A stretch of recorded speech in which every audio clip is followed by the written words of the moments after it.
আসসালামু আলাইকুম ওয়া রাহমাতুল্লাহি ওয়া বারাকাতুহু। আউযু বিল্লাহি মিনাশ শাইতানির রাজিম। বিসমিল্লাহির রহমানির রহিম। নাহমাদুহু ওয়া নুসাল্লি আলা রাসূলিহিল কারীম, আম্মা বা'দ। প্রিয় শিক্ষার্থীরা, তোমরা সকলেই কেমন আছো? আশা করছি মহান আল্লাহ সুবহানাহু ওয়া তাআলার অশেষ মেহেরবানিতে এই বৈশ্বিক মহামারী নোবেল করোনা ভাইরাসের মধ্যেও নিজেদেরকে সুরক্ষিত রেখে নিরাপদে আছো, ভালো আছো, সুস্থ আছো এবং ঘরে আছো। তোমাদের দোয়ায় আমিও ভালো আছি, আলহামদুলিল্লাহ। প্রিয় শিক্ষার্থীরা, তোমরা সকলে জানো এই নোবেল করোনা ভাইরাসের প্রাদুর্ভাবের পর থেকে শুরু করে এখন পর্যন্ত প্রায় দীর্ঘ 6টি মাস অতিবাহিত হয়ে যাচ্ছে। তোমরা স্কুলে এসে সহপাঠীদের সাথে মিলেমিশে পড়াশোনায় যোগদান করতে পারছো না। এতে তোমাদের পড়াশোনার যে এক অপূরণীয় ক্ষতি হয়ে গিয়েছে, এটা সকলের কাছে সর্বজন স্বীকৃত, আমরা সকলেই তা জানি। তাই তোমাদের এই অপূরণীয় ক্ষতিকে পুষিয়ে নিতে Bogura YMCA public school and কলেজের মাননীয় অধ্যক্ষ তোমাদের জন্য এক অনলাইন শিক্ষা কার্যক্রমের ব্যবস্থা গ্রহণ করেছেন। সেই অনলাইন শিক্ষা কার্যক্রমে অংশগ্রহণ করার জন্য তোমাদের সকলকে স্বাগতম। প্রিয় শিক্ষার্থী, কেন তারপরও আমার পরিচয় দেই। আমি MD Nurul Islam Noor sir, assistant teacher English, Bogura YMCA public school and college. আজ আমি ক্লাস 7-এর আরেকটি নতুন টপিক নিয়ে হাজির হয়েছি। এই টপিকটির নাম হলো প্রিপজিশন। তো চলো আজকে প্রিপজিশনের অধ্যায় কী রয়েছে সেগুলো নিয়ে আলোচনা করা যাক। আজকে আমি প্রথমে প্রিপজিশন নিয়ে আলোচনা করব। সেই প্রিপজিশনের বাংলা হলো পদানয়ী অব্যয়। It's a kind of preposition, parts of speech. তো প্রিপজিশন ডেফিনেশনটা প্রথমে দেব। প্রি শব্দের অর্থ হলো পূর্বে এবং পজিশন শব্দের অর্থ হলো অবস্থান। সো প্রিপজিশন শব্দের অর্থ কি? প্রিপজিশন শব্দের অর্থ হলো পূর্বে অবস্থান। তো যে ওয়ার্ড নাউন বা প্রোনাউনের পূর্বে বসে সেই নাউন বা প্রোনাউনের সঙ্গে বাক্যের অন্যান্য ওয়ার্ডের যে সম্পর্ক স্থাপন করে তাকে প্রিপজিশন বলে। ইংরেজিতে ডেফিনেশনটা, preposition is a word placed before noun or a pronoun or noun equivalent to show its logical relation to any other words of a sentence. দেখো এখানকার এক্সাম্পল দেখো, there is a cow in the field।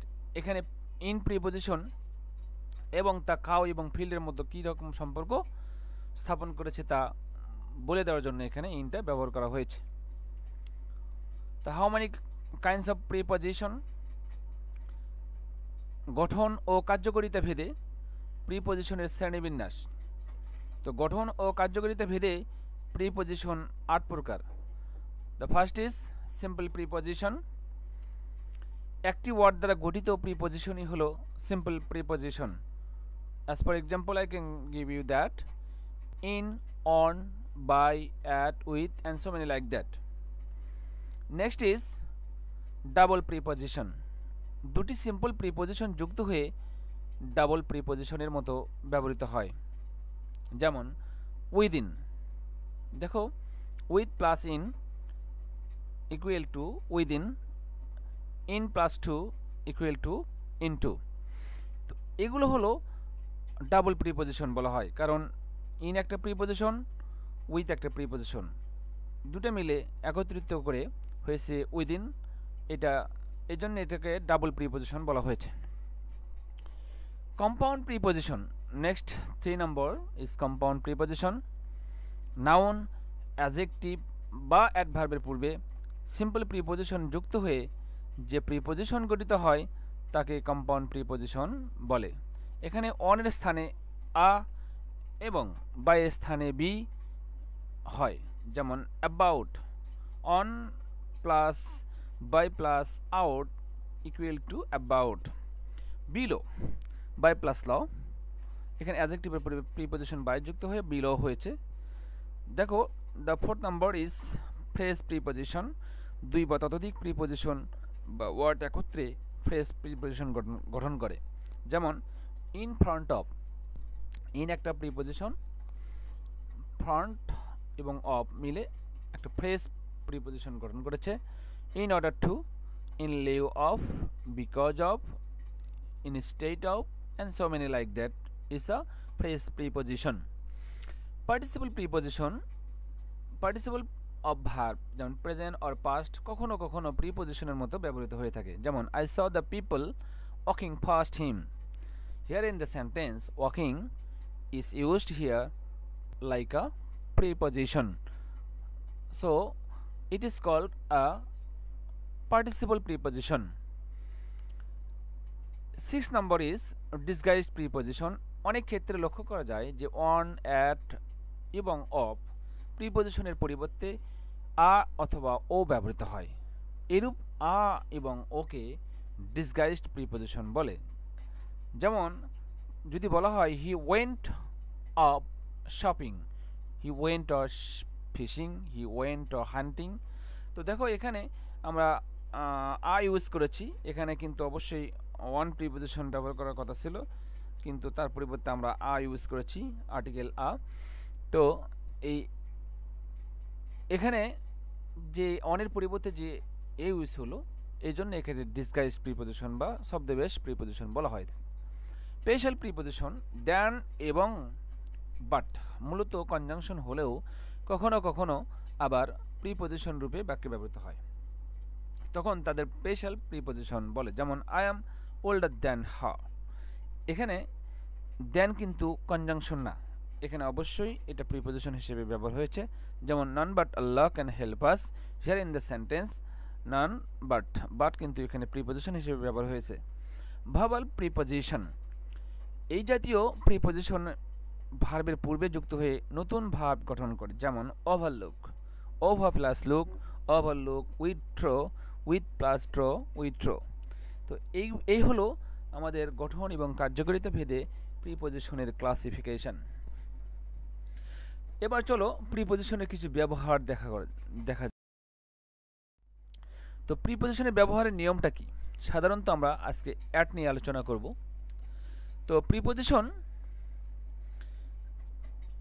there are about 51 preposition in the grammar, প্রায় 51 প্রকার preposition রয়েছে ইংরেজি গ্রামারে, মানে ধরনের 51টি preposition আমরা দেখতে পাই। তো তার মধ্যে at is one of them. আমরা আজকে today I will discuss on at. অবস্থান বুঝাইতে নাম উল্লেখিত ছোট স্থানের আগে, যেমন গ্রাম, এলাকা, মহল্লা ও ছোট শহরের আগে সাধারণত অ্যাট বসে থাকে। যেমন হি লিভস অ্যাট লালবাগ, যদি বলে থাকি যে আই লিভ ইন বগুড়া, তাহলে একটা বড় একটা বিশাল জায়গা জুড়ে বগুড়া কিন্তু অবস্থান করছে। আমি যদি বলি বগুড়ার আমি মালতীনগরে বসবাস করি, I live at Maltinagar in Bogura, এইভাবে বলতে হবে। সময় বোঝাতে সাধারণত অ্যাট বসে।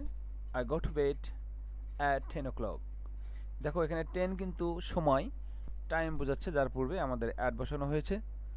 অবস্থা বোঝাতে অ্যাট বসে, যেমন the country is at war now, এখন দেশে যুদ্ধ অবস্থার মতো, যুদ্ধের মতো অবস্থা হয়ে রয়েছে। হার বা গতি বোঝাইতে সাধারণত অ্যাট বসে, যেমন রাজা ওয়াজ driving the car at 10 km/h। এখানে বলছে যে রাজা প্রতি ঘন্টায় প্রায় 100 কিলোমিটার বেগে তার কার গাড়ি ড্রাইভিং করতেছিল। দায়িত্ব বোঝাতে অ্যাট বসে, যেমন you must repair it at your own cost. হ্যাঁ, তুমি এটা তোমার নিজের স্বার্থে, নিজের দায়িত্বে, নিজের মূল খরচে তুমি এটা রিপেয়ার করে নেবে। You must do this at your own risk, তুমি তোমার নিজের রিস্কে, নিজের ঝুঁকিতে এটা কাজ করবে। You can come here at your own risk, তুমি তোমার নিজের রিস্ক নিয়ে এই জায়গায় তুমি আসতে পারো। দূরত্ব বুঝাইতে অ্যাট বসে। যেমন যদি বলা হয় যে Khulna is 100 kilometres from here, তো এরকম সাধারণত দূরত্বকে বোঝানো যায় যে Satmatha is 4 kilometres away from colony. বয়স বুঝাইতে সাধারণত অ্যাট বসে। যেমন he lost his father at 10, he passed SSC at 16। তার মানে সে 10 বছরে তার বাবাকে হারিয়েছিল এবং সে 16 বছরে এসএসসি পাস করেছে। দিক বুঝাইতে সাধারণত অ্যাট বসে। He pointed the gun at me, he look at me, the cat ran at the mice। দেখো সে আমার দিকে বন্দুকটি তাক করেছিল, সে আমার দিকে তাকিয়েছিল, আর বিড়ালটি ইঁদুরগুলোর দিকে তাকিয়েছিল। দামের পূর্বে অ্যাট বসে। যেমন বলা হয় যে potato sells at 50 kilometres per KG now. এখন আলু প্রায় 50 টাকা কেজি দরে বিক্রি হচ্ছে। Specific position or place or exact location বুঝাতে অ্যাট বসে। হি ইজ অ্যাট ডোর, সে কোথায় আছে? দরজায় আছে। Who is at the door, দরজায় কে আছে? আচ্ছা, নিচের শব্দগুলোর পরে সাধারণত আমরা যদি অ্যাপ্রোপ্রিয়েট প্রিপোজিশন হিসেবে ব্যবহার করি তাহলে নিচের শব্দগুলোর পরে অবশ্যই শুধু অনলি অ্যাট বসে। যেমন অ্যারাইভ অ্যাট আগমন করা, অ্যাস্টনিশড অ্যাট মানে আশ্চর্য হওয়া, অ্যানোয়েড অ্যাট মানে বিরক্ত বোধ করা, এনভি অ্যাট মানে ঈর্ষান্বিত হওয়া, ফায়ার অ্যাট মানে তাক করা, নক অ্যাট মানে নাড়া দেওয়া, শেম অ্যাট মানে লজ্জিত হওয়া, স্মাইল অ্যাট ঠাট্টা করা, লাভ অ্যাট ঠাট্টা করা, সারপ্রাইজ অ্যাট মানে বিস্মিত হওয়া, loss at, wonder at, alarm at, jeer at তামাশা করা। এগুলো শব্দের পরে সাধারণত কি বসে থাকে? অ্যাট বসে থাকে। তো my dear student, preposition is the most crucial and most important topics in the English grammar. তো এটা অবশ্যই তোমাদেরকে খুব ভালো করে আয়ত্ত করতে হবে। তো প্রিপোজিশন অধ্যায়ের প্রথম পার্টটা নিয়ে আজকে আলোচনা করা হলো। নেক্সটে আবার পরবর্তীতে কোনো নেক্সট টপিক নিয়ে মানে পার্ট নিয়ে আমরা আলোচনা করব। ক্লাসে অংশগ্রহণ করার জন্য সকলকে ধন্যবাদ জানিয়ে এবং সকলের সুস্বাস্থ্য কামনা করে আমার জন্য দোয়া এবং ক্ষমা চেয়ে আজকের ক্লাস এখানে শেষ করলাম। আখির দাওয়ানা আলহামদুলিল্লাহ।